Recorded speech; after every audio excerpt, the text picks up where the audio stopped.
Bonjour, bonjour.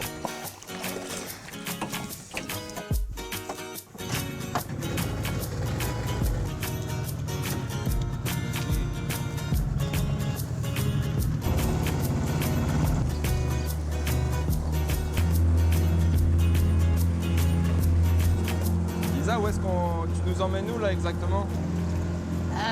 Enfin, dans la baie là, qui rentre vers Vavuto, là, on appelle là-bas Viding, c'est les noms que les vieux de chez nous ont mis avant. Il y a Chaman, Viding. C'est une grande baie en fait. Oui, c'est une grande baie de mangrove, là.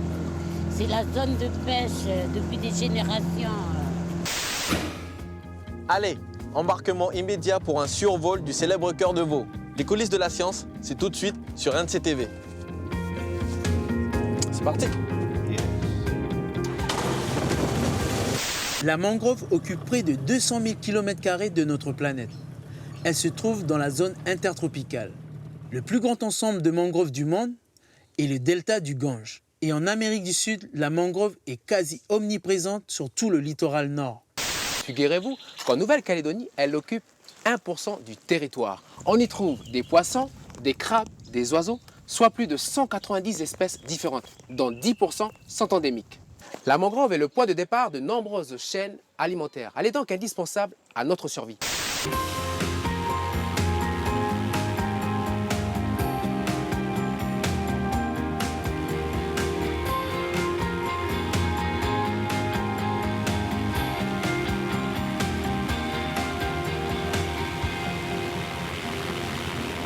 Comme vous pouvez le voir, la mangrove occupe 35 000 hectares de notre territoire. 80% de mangroves se trouvent sur la côte ouest et seulement 15% sur la côte est. Cette différence provient du fait que nous n'avons pas la même morphologie du littoral. Sur la côte est, le relief est beaucoup plus abrupt, il pleut davantage certes, mais les palétuviers n'ont pas de place pour se développer. Sur la côte ouest, le climat est beaucoup plus aride, on a de vastes plaines, donc les conditions sont plus favorables pour le développement des palétuviers.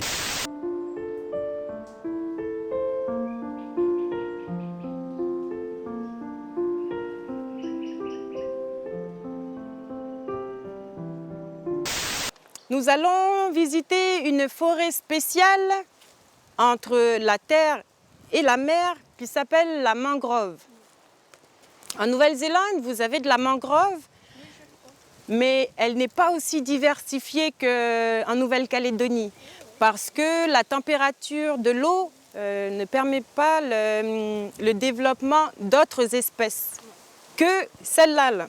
Venez, on va repérer le palétuvier. Dans la mangrove, on va trouver l'arbre roi, c'est le palétuvier.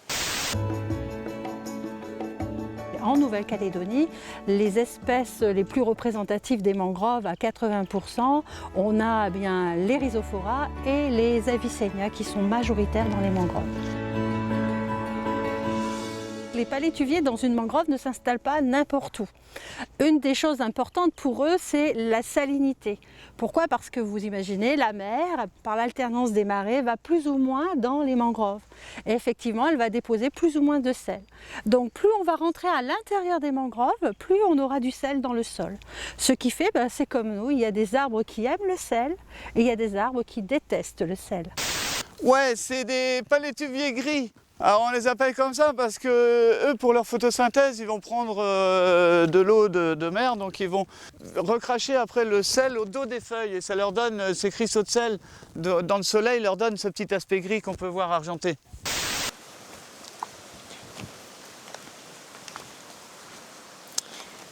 Là, ça, ce sont les racines du palétuvier gris.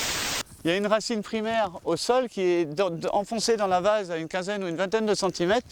Et dessus, on a tous ces petits pneumatophores. On appelle ça pneumatophore parce que ça lui permet de respirer. Tous ces pneumatophores, c'est le système racinaire. C'est par là qu'il va prendre et l'air quand la mer est basse et l'eau quand la mer est haute. L'arbre ici n'a pas assez d'oxygène dans le sol. Donc ils vont chercher l'oxygène de façon exceptionnelle dans l'atmosphère. Et pour ce faire, on le voit très bien ici, vous avez des petites rugosités quand on touche avec le doigt. L'écorce est lisse et puis de temps en temps, il y a des petites boules. On appelle ça des lenticelles. Donc ces lenticelles, ce sont des pores respiratoires qui permettent à l'arbre d'aller chercher l'oxygène dans l'atmosphère, puisque dans le sol, il n'y en a quasiment pas. Le palétuvier gris, c'est un petit malin. Il utilise un tuba pour pouvoir respirer lorsque la marée va remonter.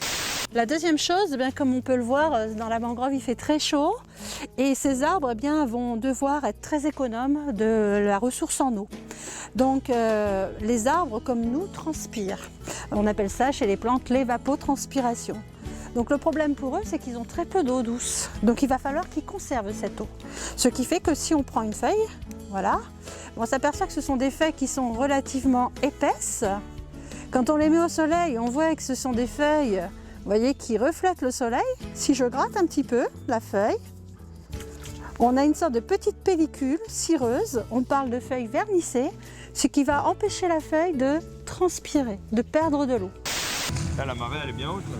Ah oui, là, elle est bien haute. C'est les bonnes C'est les conditions. bonnes conditions de pêche à marée haute. D'accord. Le crabe.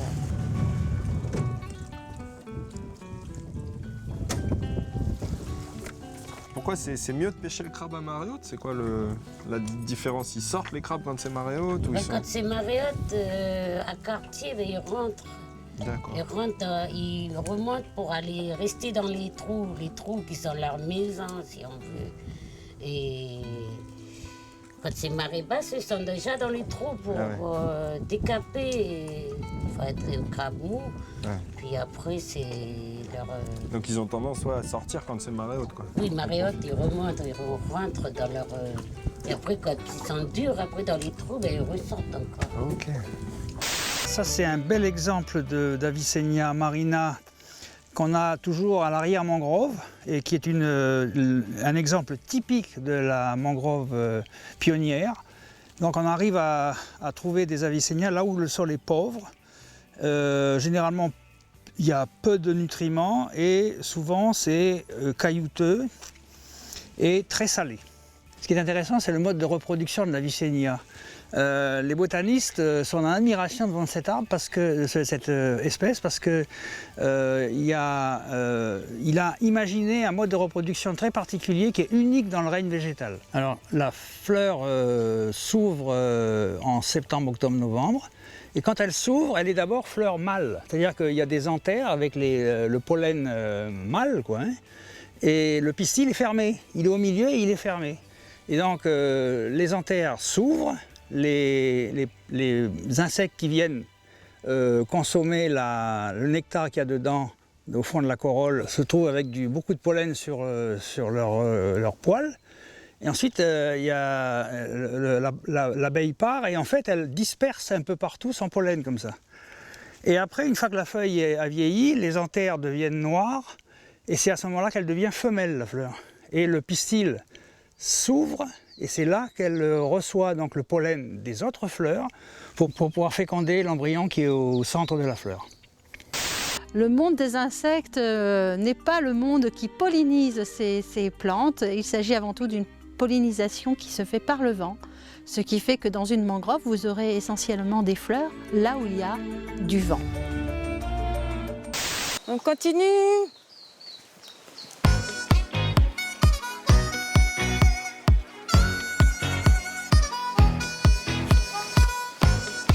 On va aller s'arrêter un petit peu plus loin. On va observer le sol après.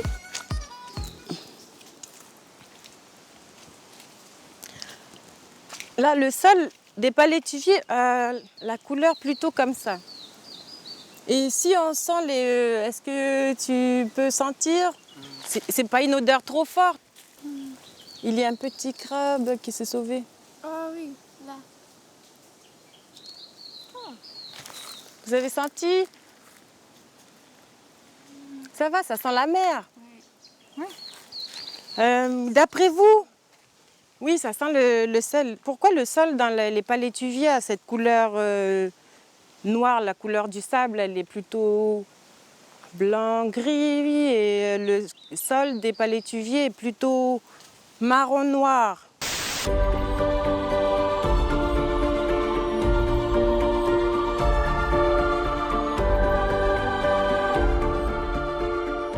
Donc Donc les Rhizophora, c'est à peu près 60% des espèces, on va dire, des mangroves.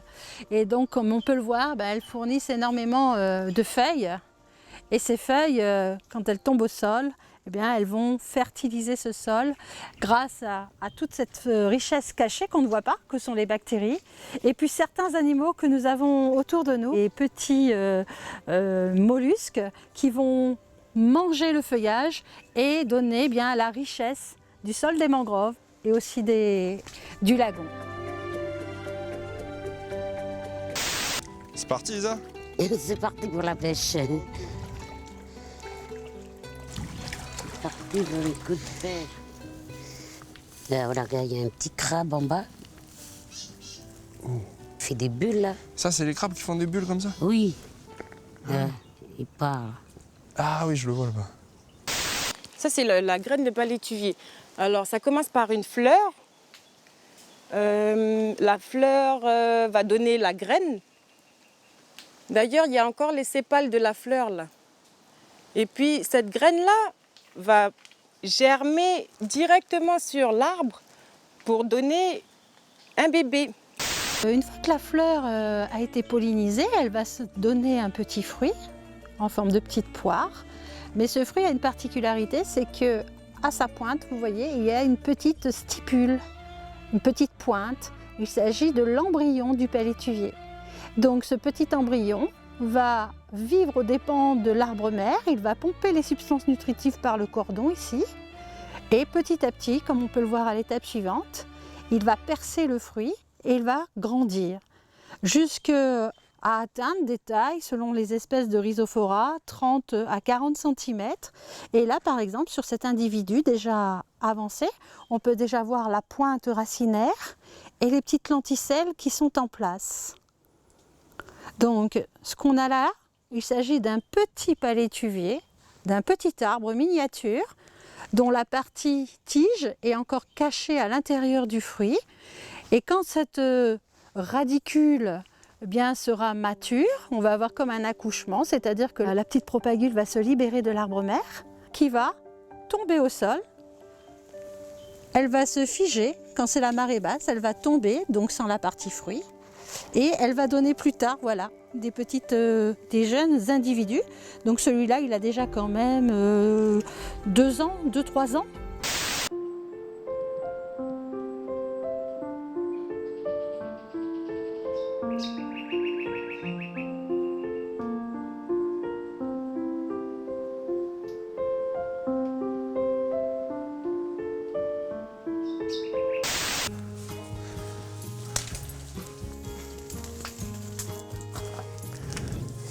Non, il n'est pas trop gros, mais il va sur 14.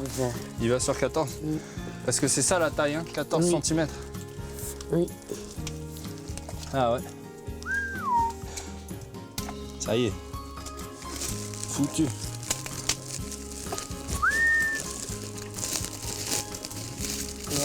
C'est nerveux, hein. Là. Puis après, tu l'emprisonnes un peu, attaché. Aussi bien le Bruguiera que la Vicenia, que le Rhizophora, toutes ces espèces-là sont protégées quand ils constituent un écosystème. Comme ici, par exemple. L'écosystème mangrove, c'est l'ensemble de ces espèces qui est dans la partie inondable du bord de mer. Là, ces espèces-là sont protégées. On n'a pas le droit d'y toucher, on n'a pas le droit de les casser, on n'a pas le droit de faire quoi que ce soit. Par contre, si c'est en dehors d'un écosystème, à ce moment-là, les espèces de mangrove ne sont pas protégées. C'est malheureux, mais c'est comme ça. Je te remercie infiniment, Isa, pour m'avoir emmené un peu dans tes coins et puis découvrir cette fameuse pêche au crabe. Et voilà, on se dit à la prochaine. Oui, de toute façon, on se reverra encore. Hein. Je continue juste un peu. Ok. Ok, à la prochaine. Allez, Isa, merci pour tout. Et puis, bon crabe. Merci.